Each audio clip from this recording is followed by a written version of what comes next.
بله همه می نویسند، همه بدخشان میدونند، همه تحلیل میکنند، همه رشک میبرند، همه آرزو میکنند، ولی بدخشان صاحب خود را دارد و صاحب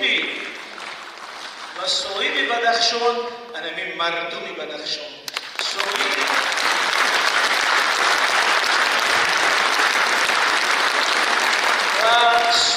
بدخشان مردم تاجیکستان، صاحب بدخشان دولت جمهوری تاجیکستان. در دوره شوروی همین شهر خاروق ولایت بدخشان در مسئله باسوادی اهالی و داشتن معلومات عالی جای اول رو در اتحاد شوروی میگرفت. این یک از باسوادترین منطقه‌های کشور ماست. باسوادترین منطقه تاجیکستان بود در حساب سر اهالی. و یک وظیفه بسیار مشکلی در نزد ما است که همین عشقی به بدخشان را، عشقی به انتهای خود را در 15 دقیقه جا کنیم. این شاید ناممکن باشد. من میخواستم چند سخن درباره وحدت ملی، درباره اهمیت این مفهوم برای همه ما، برای بدخشان، برای تاجیکستان گویم. اما از سبب اینکه ما در بدخشان قرار داریم، منم خیلی احساس میکنم که همین لحظه در همین منبر من در بالای بام جهان قرار دارم و از این رو اگر آدم بالای در یک دیه بالای یک بام بلند برای تمام همون وسعت و زیبایی و دیه رو میبیند و میخواهد اون کسی صدا کنه که بیا از این بلندی بینیم چقدر زیباست. از همین خاطر من میخواستم که اول با استفاده از این فرصت چند سخن درباره بدخشان گویم، زیرا از این بلندی و تمام ملت و تمام جهان باید این سخن رو گفت که چرا ما بدخشان رو مهم میدانیم، چرا ما بدخشان رو دوست میداریم، چرا حکومت جمهوری تاجیکستان در این کنفرانس رسمیش نوشته است که بدخشان نگین تاجیکستان. نگین این قیمتترین جای انگشتری است.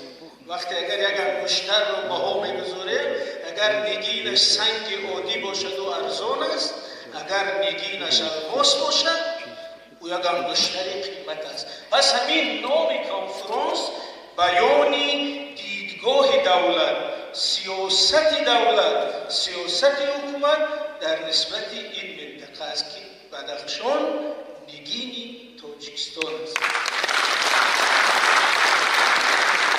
از اون وقتی که به این منطقه میم سرشار از آدم خیلی احساسات و افتخار و احترام هستیم، زیرا بدخشان در تاریخ ما، در فرهنگ ما پیش از همه همردیف معنی بلندی است. اینجا نه تنها کوه‌ها بلند است، اینجا روح بلند است، نام بلند است، طبع بلند است، حسن بلند است، زیبایی بلند است و دیدگاه و نگاه بلند است. از این رو وقتی که همه جمع میشد میتونیم که اینجا انسان بلند است. از این رو ما انامین سفری خودمون، من شخصا میتونم از نام خودم بگم که هر باری به بدخشان سفر میکنیم همون ارزش‌های بلند ملی و ناموسی خود رو که گاه در شهر گرد میگیرد، غبار میگیرد، اینجا تازه میکنیم، دوباره تاجیکتر بشیم، دوباره جوانمردتر بشیم، دوباره بلندتر و تازه تر بشیم. باید مشهوری که از استاد لایق بود، شما پرورده کوهی بلندیم و ما پستی نمیزیبد برادر. یعنی در وصف همه ماست که هم فرزند کوهستان باید نه تنها کوهی بلند بلکه سطحی بلند، معرفت بلند هم نگاه داریم. و چیزی دومی که ما رو به بدخشان چنین عاشق کرده است این اصالت است. اصالتی ما در اینجا است، طوری که استادان فرمودن و در این تالار یکی از محققان بزرگی پامیر و بدخشان استاد محترم حاتم حضور دارن هستند استاد. و استاد در کتاب پامیر تاریخ گم شده اثبات کردند که همون منظره هایی که در اوستا، یعنی 4-5 هزار سال پیش همون کوه و دریا و وادی و گذرگاه ها و دشت هایی که در اوستا تصویر شده است دقیقاً به همین بدخشان مطابقت میکنند. یعنی این سرزمین خواستگاه آریاست، نخست وطنی ما است، نخست وطنی نه تنها تاجیکان، تمام مردم فارسی زبان و تمام مردم آریایی است. از این رو به بدخشان آمدن مثل خانه مادر آمدن، مثل خبرگیری مادر آمدن است برای ما.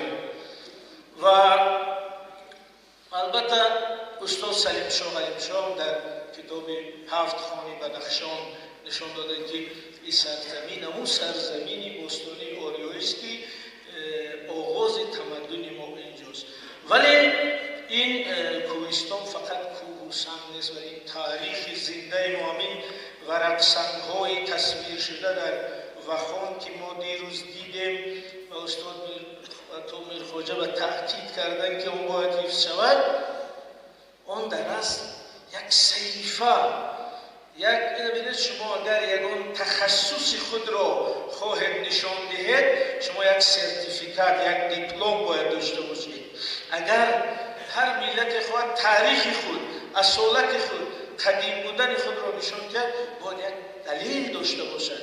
بنابراین این ورق سنگ‌های وخان این یک شناسنامه است که نیاگان ما برای ما نوشته ماندند که هر وقت سخن درباره اصالت، ریشه، تاریخ، قدیمی بودن این ملت رود، ما این ورق‌ها را نشان میدیم که این ملت ما، این گذشته ما، این تمدن ما، نیاگان ما در سنگ نوشته ماندند که ما 6000 سال هم پیش اینجا بودیم، 3000 سال پیش هم بودیم، 2000 سال هم بودیم، امروز هم هستیم. برای همین این کوهستان تاریخی استوار و تاریخ هویت ماست و حفظ اون بسیار مهم است.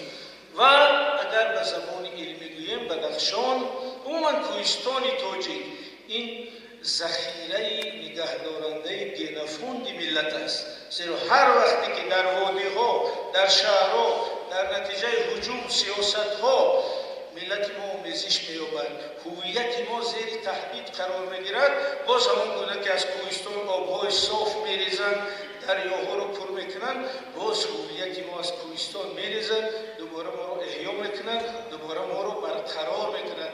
بنابراین کوهستان این ذخیره و بانکی گنفوند ملی ماست و از این رو به بدخشان ما هم یک سرچشمه اصالتی، هم تاریخی، هم فرهنگی، هم ملی خود نگاه میکنیم. یک مثال تاریخی اگر بیارم، بینید در سال 1924 وقتی که قرار شد آسیای مرکزی رو تقسیم کنند بین ملت ها، در قرار اول از ملت تاجیک، از دولت تاجیکان، از حق و حقوق تاجیکان هیچ سخنی نبود و زیویان ما در شهرهای کلان یا جرأت نکردند یا درک نکردند و همین یا قریب که سازش کنند، اعتراض زیاد نکردند و دو جوان کوهستانی نصرت الله مخصوم و شیرین شاه تیمور برخاستند، اعتراض کردند، حق تاجیکان را طلب کردند و همین جمهوری که امروز ما با افتخار آن را وطن مینامیم، همین دو جوان کوهستانی از کام اژدهای تاریخ کنده برقرار کردند.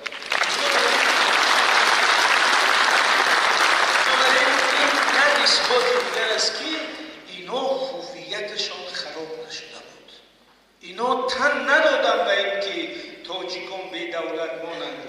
برای همین اگر شما تاریخی تأسیس تاجیکستان رو بینید، یعنی مردم کوهستان خسته آن را تأسیس کردن و این بسیار مهم است، زیرا ما سخن درباره اصالت این منطقه می‌افتیم و همیشه چون ما در خاروق هستیم، در وطن شیرین شاه تیمور هستیم و در تالار هم خیلی جوانان هستن. من یک نکته را تاکید میکنم که وقتی شما هر بار صورت شیرین شاه تیمور رو در دیوارهای خود میبینید، در مکتب، دانشگاه، مؤسسه، گمان نکنید که شیرین شاه تیمور یگان سیاستمداری با تجربه چندین مکتب خونده است، دانشگاه خونده است، اکادمی خدمت دولتی خونده است، سیاست شناسی خونده است و آمده است دولت تأسیس کرده است. چنین نیست. شیرین شاه تیمور یک جوانی کوهستانی که گرده و دل بزرگ داشته است. مثلا اگر ببینیم این رقم باورمون نمیاد، وقتی که شیرین شاه رئیس بدخشان شد 23 ساله بود است. 23 ساله. ولی ما 23 ساله کودک حساب میکنیم. وقتی که شیرین شاه مکتوب‌های تاریخیش را به استالین نوشت، حق مردم تاجیک را برای دولت طلب کرد، 25 ساله بود است. و وقتی که رئیس تاجیکستان شد، وقتی که رهبر دولت تاجیکان شد 32 ساله بود است. و وقتی که کشته شد 37 ساله بود است. انا تو چی گفتنی هم با این گفت که همین شیرین شاه از همین آب نوشیده است، از همین کوه گشته است، از همین هوا نفس کشیده است، در همین خیابونا گشته است، همین کوه و آب و دره هنوز هست. پس هر یک شما هم میتوانید یک شیرین شاه باشید در این موقع. همون برنامه رو که همین آب و همین کوه و همین فرنگ و همین مادر و همین مردم در وجود شیرین شاه تیمور گذاشت، در وجود شما هم است.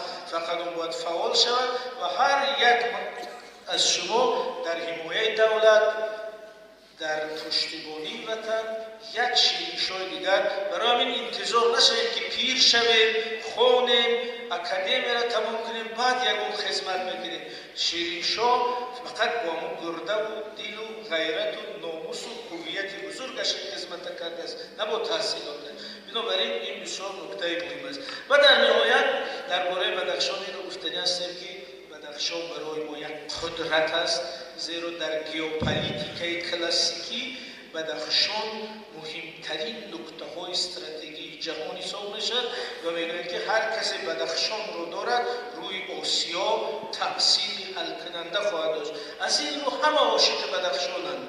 شما اگر تاریخ ژئوپلیتیک ببینید، رومی ها هم عاشق بدخشان بودند، یونانی ها هم اومدن بدخشان رو وصل کردن، چینی ها هم درباره بدخشان چقدر آموختن و اینستیتوت های بدخشان شناسی دارند، هندی ها هم درباره بدخشان میگن، روسا که عاشق استراتژی بدخشانند و بریتانیا 100 ساله ها برای بدخشان مبارزه کرد. یعنی همه در آرزوی بدخشان است و این مفهوم بازی بزرگ که در سیاست شناسی است بالای پامیر و بدخشان انجام شده است. و سخن اساسی ما این است که بله، همه می نویسند، همه بدخشان میدونند، همه تحلیل میکنند، همه رشک میبرند، همه آرزو میکنند، ولی بدخشان صاحب خود را دارد و صاحب بدخشان همین مردم بدخشان، صاحب